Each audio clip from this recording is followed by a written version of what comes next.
మామ ఇదిగో మామ. ఏందిరా? అదే మామ, ఇందాక ఎగ్ పఫ్ తింటా ఉంటే నువ్వు గుర్తొచ్చినావు, అందుకే నీ కోడి తెచ్చిన. ఇదిగో ఇక్కడ ఎగిసిగిస్తాను నువ్వు. పర్లేదు మామ, తిను. ఏరా అంత అర్జెంట్ గా ఫోన్ చేసి రమ్మనవా? అదే మామ, అమ్మ గుడ్డలు దిమ్మనింది, ఇద్దరం కలిసి తీద్దామని పిలిచిన.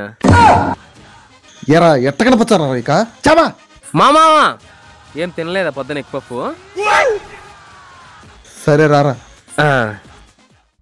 మామ ఎక్కడ ఉండవు? అదేరా పని ఉండి ఎంఆర్ఐ ఆఫీస్ కాడికి పోతానా. అవునా మామ, ఇంట్లో గ్యాస్ అయిపోయింది, అట్లా తీసుకొచ్చురా మామ. రేయ్ ఒక్కడిని ఎట్ట తేవాలరా? మామ పొద్దున తినలేదు ఎగ్ పఫ్? తెస్తాలేరా. మామ ఏడుండవా, నీకోసం ఎదుగుతానా రా మామ. రేయ్ యాడికిరా? అదే మామ, ఇంట్లో పని మనిషి రాలా, బాత్రూమ్ వాసన వస్తానట, బాత్రూమ్ కడుగుతురా మామ. రేయ్ 20 రూపాయలు ఎగ్గు పప్పు తినిపించి ఇంట్లో పనితో నా చేత చేపించానువా? చా పట్టుకో నీ లెక్క. మామ లెక్కొద్దేముంది మామ.